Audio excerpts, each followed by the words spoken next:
Welcome back again friends. ધોરણ 10 maths basic paper solution આગળ ચર્ચા કરીએ.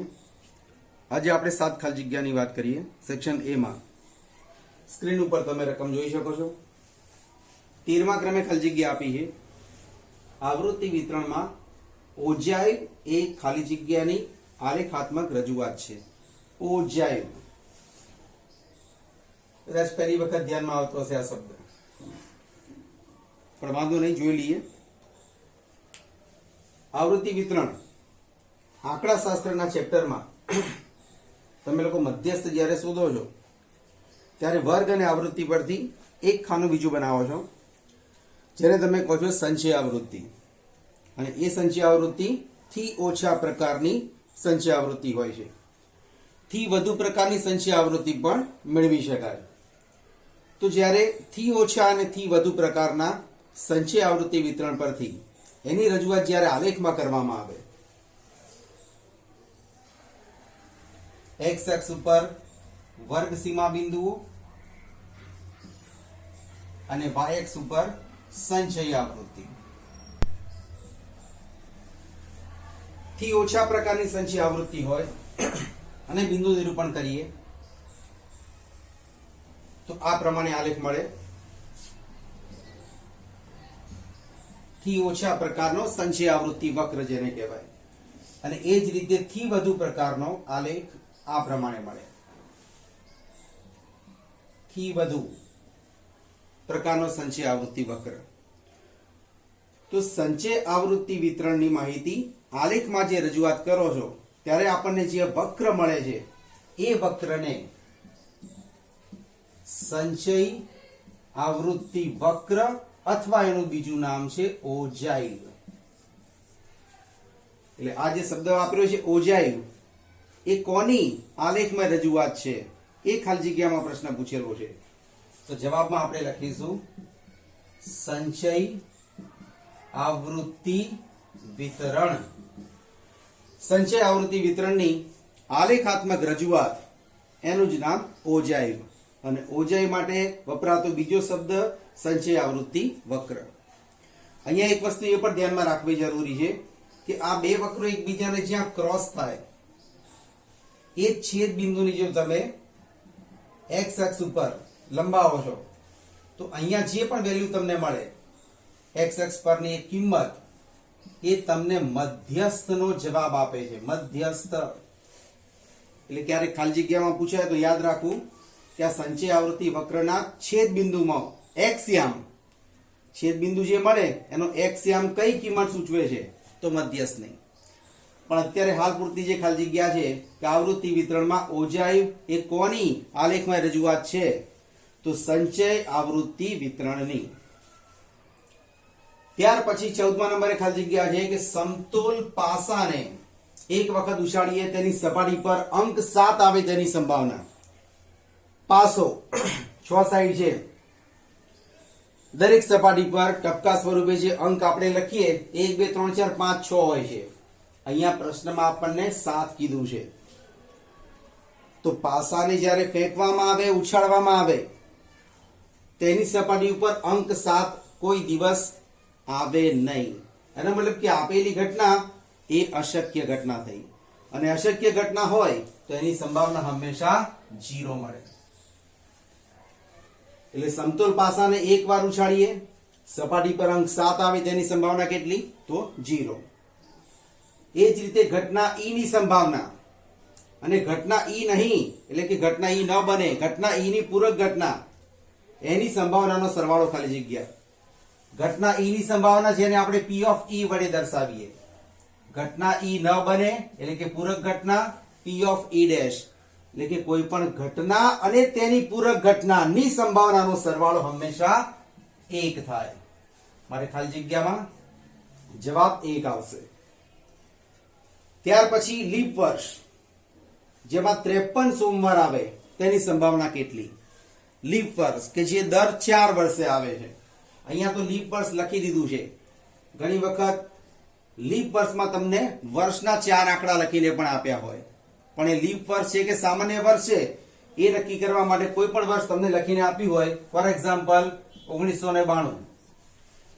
તો વર્ષના છેલ્લા બે આંકડા જોવાના. જો છેલ્લા બે અંકોને 4 વડે નિશેષ ભાગી શકાય, 4 વડે, તો એ લીપ વર્ષ છે. પછી દર 4 વર્ષના ગેપમાં લીપ વર્ષ આવે. જેમ કે 1992 લીપ વર્ષ છે કે કેમ એ નક્કી કરવું હોય તો છેલ્લા બે આંકડા 92. 92 ને 4 વડે ભાગી જુઓ, 4 દુ 8, 1 2 વધ્યા, 4 તરી 12 નિશેષ ભાગી શકાય છે. એનો મતલબ કે 1992 એ લીપ વર્ષ કહેવાય. પછી દર 4 વર્ષ એડ કરતા જાઓ, રિવર્સમાં બી 4 વર્ષ પાછા જાઓ, તો દરેક વર્ષ તમને લીપ વર્ષ મળે.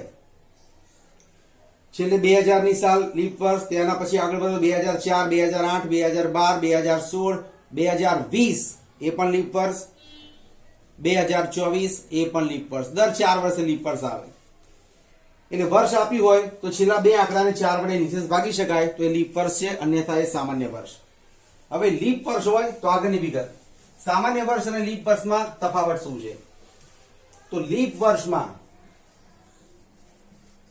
વર્ષના જે કુલ દિવસ છે એ 366 લેવામાં આવે. કારણ કે ફેબ્રુઆરી માસમાં 29 દિવસ આવે. લીપ વર્ષના ફેબ્રુઆરી માસમાં 29 દિવસ, અને સામાન્ય વર્ષ હોય તો એમાં ફેબ્રુઆરી માસમાં 28 દિવસ જ હોય. એટલે સામાન્ય વર્ષ માટે કુલ દિવસ આપણે 365 ગણીએ. પણ વાત અત્યારે આપણે લીપ વર્ષની કરીએ છીએ. 366 દિવસ થયા કુલ. આ 366 દિવસને આપણે અઠવાડિયા પ્રમાણે જો વિભાજિત કરીએ, 7 દિવસનું અઠવાડિયું, 366 ને જો 7 વડે ભાગીએ, 7 પંચા 35, એક શેષ વધી 6 ઉતાર્યા, 7 દુ 14, શેષ વધી 2, ઉપર જે ભાગફળ મળ્યું 52 એ શું દર્શાવે છે? અઠવાડિયા. અને આ 2 દિવસ વધારાના સૂચવે છે. તો લીપ વર્ષમાં કુલ દિવસ 66 છે. જો એમાંથી અઠવાડિયા અલગ કરવા હોય તો 52 અઠવાડિયા પૂરેપૂરા મળે, 2 દિવસ વધારાના આવે. 52 અઠવાડિયાનો અર્થ શું થયો? કે દરેક વાર 52 વખત આવે. રવિવાર તો એ પણ 52 વખત, સોમવાર એ પણ 52 વખત, દરેક વાર 52 વખત આવે. પણ અહીંયા આપણે જો પ્રશ્ન શું પૂછ્યો છે? 53 વખત. કે લીપ વર્ષમાં સોમવાર 53 વખત આવે એની સંભાવના કેટલી? તો 52 વખત તો દરેક વાર આવે છે. આપણે વિચારવાનું છે 53મી વખત આવે. તો આ જે વધારાના 2 દિવસ છે, આ વધારાના દિવસ પરથી જ આપણે સંભાવનાનો જવાબ યાદ રાખવાનો છે. વારની સંખ્યા 7 છે, એટલે સંભાવના શોધવા માટે છેદમાં તો પહેલા 7 મૂકી જ દેવાના. હવે અહીંયા વાર ગમે તે લખ્યો હોય, સોમવાર લખ્યો હોય, મંગળવાર લખ્યો હોય, ગમે તે વાર લખ્યો હોય, પણ વધારાના દિવસ કેટલા આવે છે? 2. તો એને અંશમાં મૂકી દો. તો આ થઈ ગયો તમારો જવાબ. કે લીપ વર્ષમાં 53 સોમવાર આવે તેની સંભાવના કેટલી? તો 2 સપ્તમાંશ. ધારો કે આ લીપ વર્ષના બદલે કોઈ પણ સામાન્ય વર્ષ આપ્યું હોત, કે સામાન્ય વર્ષમાં 53 સોમવારને બદલે મંગળવાર કીધું હોય, કે 53 મંગળવાર આવે તેની સંભાવના કેટલી? તો તમારે ફેરફાર શું કરવાનો? સામાન્ય વર્ષ હોય તો કુલ દિવસ કેટલા થાય? 365. 7 વડે ભાગાકાર કરો, અઠવાડિયા અલગ કરો, તો અઠવાડિયા તો 52 જ આવે, પણ વધારાના દિવસ કેટલા આવે? તો કે 1 જ.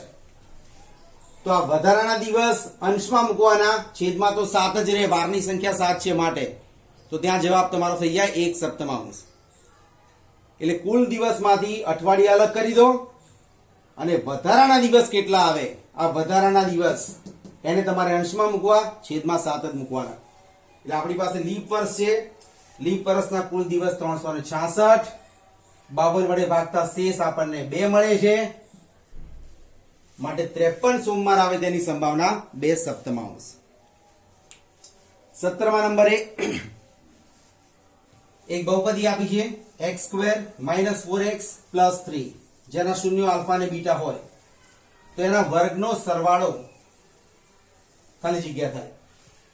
સૌથી પહેલા તો આપેલ બહુપદી p of x ના શૂન્યો આપણે શોધી કાઢીએ. x² - 4x + 3, 3 ના એવા ભાગ પાડો કે સરવાળો 4 આવે, તો 3 × 3 x - 3 અને x - 1. શૂન્ય અલગ કરી દો. x - 3 = 0, x - 1 = 0, therefore x = 3, x = 1.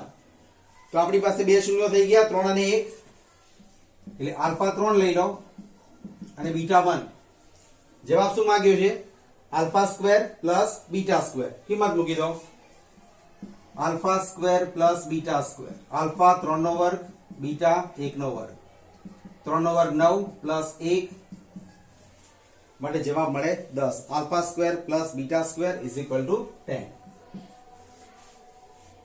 ત્યાર પછી સમાંતર શ્રેણી, જેમાં પ્રથમ પદ a હોય, સામાન્ય તફાવત d હોય, તો આપેલ શ્રેણીનું n-2 મું પદ શોધો. n-2 મું પદ. તો આપણી પાસે સૂત્ર છે સમાંતર શ્રેણીનું n મું પદ શોધવા માટેનું. an is equal to a plus n-1 into d. આ સૂત્રમાં n ની જગ્યાએ મૂકીશું n-2. n ની જગ્યાએ n-2 મૂકીએ. n ની જગ્યાએ n-2. બીજું બધું એમ ના એમ. તો અહીંયા કૌંસમાં સાદુરૂપ -2 -1 -3 થઈ જશે. તો આપેલ શ્રેણીનું n-2 મું પદ a plus in bracket n-3 into d મેળવી શકાય. તો આ પ્રમાણે 13 થી 18 સુધીની 6 ખાલી જગ્યા તમારી નોટપોથીમાં નોંધી લેશો અને તૈયાર પણ કરશો.